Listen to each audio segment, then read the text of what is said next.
My first year of teaching, I made a career change. I had a business degree and I was working in accounting and marketing. And I had always had this desire to teach, so we were in Hawaii at the time, and I applied at a high school and was hired as a business teacher.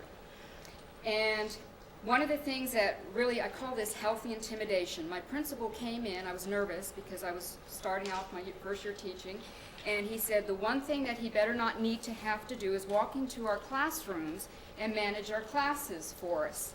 At that moment, I did a major paradigm shift from being intimidated by the way bigger than me students I was going to have to the principal who might walk into my room and see chaos. So fear of failure became a healthy intimidation for me, and I realized at that point how I started off that year was going to be very important. And I realized, what do I want from these kids and what do I need? Respect. And I came up with respect is earned, not given. You have to give it to get it. So I figured that if I taught with respect and yet demanded respect in return, then we would have a good rapport. At the end of the year, we left Hawaii and moved to Texas, but I have a letter with me from my principal there that said I will be immediately placed back on staff if I ever return to the island. Now, a lot of these tools you're going to see today were not overnight successes. They've come out of frustration and desperation. But again, many a Friday going home saying, what am I doing teaching?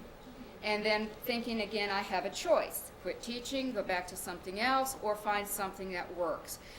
We want you to have the same successes that we are enjoying. We want teaching to be that for you, so we're here to share. This is the sharing profession. Now let me explain. Building Custom Kids is based on the belief that it is better to build strong children than repair adults. And Building Custom Kids is mini lessons. We understand that just being smart doesn't necessarily guarantee success, and there's many real-world examples of that fact. Just being brilliant doesn't necessarily mean you're going to make it.